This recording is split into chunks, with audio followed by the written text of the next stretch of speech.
Welcome to Sense of Style. I'm Stuart. Do you remember the last time you were around a really attractive woman? You get your heart racing, your blood pressure goes up a bit. It can be pleasant, but it can also be a little bit disconcerting. It feels like one part of your brain, the emotional part, hijacks the other part of your brain. That can happen to women as well. And as far as fragrances are concerned, I remember the very first time I tried La Vie est Belle by Lancôme. It is a very sweet, floral, feminine fragrance. And I remember thinking, my God, if any woman ever wore that, I would be in trouble.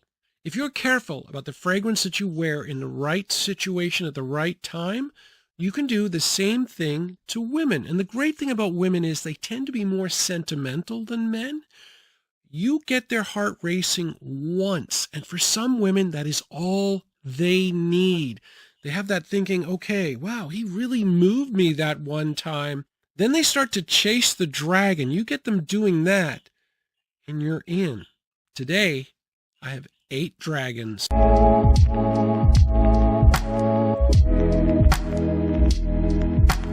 Fragrance number 1, this is Valentino Uomo Intense, and this can appeal to so many different kinds of people. For starters, the sophisticated people. This has a lot of iris, so it's very, very powdery and has a sophisticated floral feel. This also has a lot of sweetness, so it is a very modern vanillic style fragrance. But the important thing about this is it's fundamentally a masculine fragrance that's that masculine leather note that tones down the sweetness a little bit and makes it masculine enough that there's just no contesting what it really is. So it appeals to all kinds of different types, but the main thing about this one is if you're going to get a woman's heart racing, if you're really going to make an impression, you need to have performance, and the projection of this is absolutely insane. Longevity is about 6 hours, but you get a good solid hour and a half of projection early on, maybe as much as 2. There's a lot of projection here. They are going to smell you. This one really works.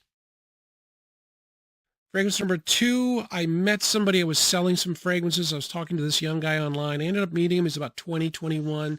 And we had agreed on a transaction. We were going to meet. And he kept talking about this fragrance to me. And he goes, should I bring it? Should I bring the sample? And I'm like, look, I don't care. I just want the transaction done. Thankfully, he brought the fragrance. And it is this.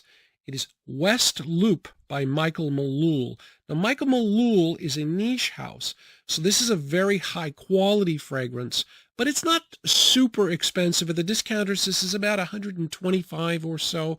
But what I really like about it, besides the performance and the niche element, is, my God, this is really modern without smelling like every other modern vanilla fragrance on the market.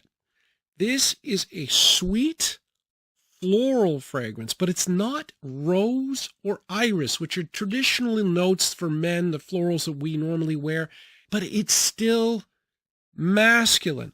So it opens with vanilla orchid, and it's really important to point out that this is not like the orchid you get in Black Orchid, which is very, very feminine. It's not like that at all. It's just sweet, but it has a floral feel to it. There's also some almond blossom. Now, I don't get any almond, but it just adds to the floral element in the fragrance. It's also got tonka for some sweetness. It's got amberwood, so it's got a woody, ambery base. But what saves this fragrance is tons of cinnamon. And it doesn't sound to this point like it would be a masculine fragrance, but the cinnamon makes it masculine, makes it spicy, makes it really appealing. But most importantly, it is a sweet fragrance that's masculine, that does not smell like anything else in the market. Fragrance number 3 is Obsession by Calvin Klein, another cinnamon-based fragrance for men. Now, a lot of younger people will look at the date and immediately exclude this from their potential purchases. That would be a huge mistake. Basically, what you're going to get with this, there are some aromatic notes, but they are buried. You're going to get amber and cinnamon. That's essentially what's here. The actual notes are cinnamon and nutmeg, so that's the spicy component, but it's mainly cinnamon. Then you're going to get amber and myrrh, and all the myrrh does is move the amber in a slightly darker direction. Myrrh is a dark sweet resin, so it is a darker amber, and then you get a nice powdery sandalwood in the base. I have an older bottle and I have a newer bottle, and yes, the older bottle is much more potent. However, unlike a lot of modern fragrances like Minotaur and Drakkar Noir, there's a few of them that have been watered down quite a bit. Yes, the new bottles have been watered down, but this still has performance. I just tested it last night. You're going to get 4, maybe 5 hours. I was really surprised about the 4-hour mark. I put this on. I could still smell the powdery sandalwood in the base here. You could still pick up the cinnamon. It has some projection. If you like the sound of cinnamon and amber, that's what you're going to get with this. Fragrance number 4 is Jean Paul Gaulthier's Lamal Elixir. If you're going to get a woman's heart racing, she has to be able to smell you first. This is one of the most powerful fragrances in my entire collection. It is extremely sweet, though. It is vanilla, tonka, and honey. And the honey in this makes it a little bit different. It changes the composition of the sweetness. Even though I do overall prefer Lamal Le Parfum, this is more for an older person like myself, this was still the #1 fragrance of 2023, and I really do like the sweetness component of this fragrance more. After about an hour and a half, the sweetness dies down a bit, and then you pick up the mint and the lavender, which is at the core of the Lamal DNA. But my God, the projection and the overall longevity of this is unbelievable. This one for dating is more, I would say, 35 and under. Get older than that, you're probably going to prefer the Le Parfum, but I still prefer the sweetness component there. I really like the addition of honey on this fragrance. It has to be seriously considered as a possible date option. Now, I've talked about a lot of sweet fragrances to this point. I thought there were too many. I wanted to mix it up. I purposely stuck this one in here because women love this kind of scent, and it's very, very different. This is Une Homme, Irresistible by the House of Mauboussin. And there's a lot of things that are going to put people off when they see this fragrance. The name, it sounds crazy. No one's heard of the House of Mauboussin. The fact that it's only $25 at the discounters, which sounds super cheap. The thing about this is, even though there's no sweetness, this is a powdery date night scent. It has a 436 rating on Fragrantica, and this is one you need to take seriously. The perfumer that made this also made Gucci pour Homme 2 and Ombre Noire by Lalique, a couple of really popular fragrances. The note breakdown is going to sound weird. It's fig leaf and bergamot. So, it's got that powdery fig leaf with a little bit of citrus, and then it's just straight woods from there, cedar, and again, powdery sandalwood. So it has a powdery component. It is very mildly sweet, very woody, but it's still very date nighty, very attractive. The only drawback that I will say for this one is it requires 2 weeks of maturation. You buy it, you spray it a couple times. Within 2 weeks, it was fine. It was great. When I first got it, it seemed a little thin, and it didn't last as long. Now I get 5 hours, no problem. I get a good 45 minutes to an hour of projection. Yeah, this is the best $25 you're going to spend this year.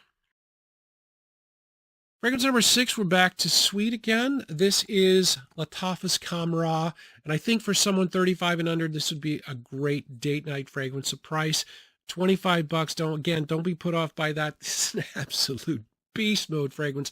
It is definitely, though, extremely sweet. A lot of older people will be put off by the sweetness. It's dates, pralines, vanilla, and cinnamon. Very, very sweet. It is somewhat akin to Angel Share, but really it's its own thing. It's a lot sweeter than Angel Share. But the performance is absolutely insane. Where you'll notice that it is a $25 fragrance is at about the 2-hour mark. It starts to thin out and become a little bit more sort of plasticky, a little bit more synthetic. But I always say this about synthetic notes. You will notice it be synthetic. Other people won't. But again, super sweet, not for everybody, but definitely for a younger demographic. With fragrance number 7, I didn't try to reinvent the wheel. I just went with straight Versace Aros.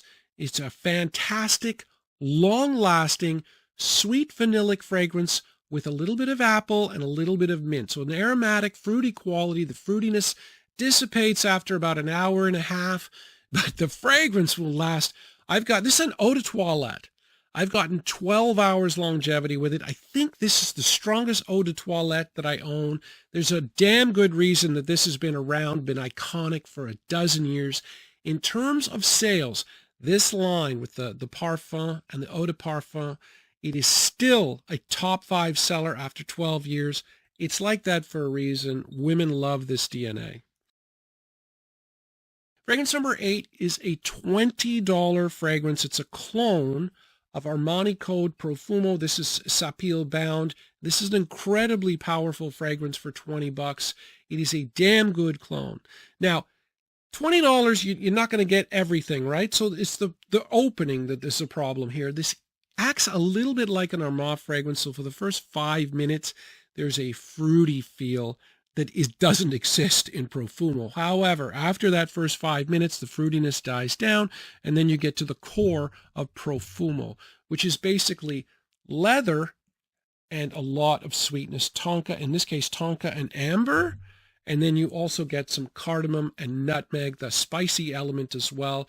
This will last 7-8 hours on your skin, a ton of projection. Just don't take the first 5 minutes seriously. Let it tone down. Let it calm down. This will be really, really nice. If you spend $20 for a fragrance like this, you're going to pay in some way. You know, I'd rather pay when it comes to the opening than other facets of the fragrance. And that's why Armani does so well. Anyway, we have 8 fragrances that I think are fantastic, that women really like. You wear them in the right situation, right time. Hey, man, just get the heart racing once. And I'm not kidding. They will chase that dragon. Anyway, thanks for watching.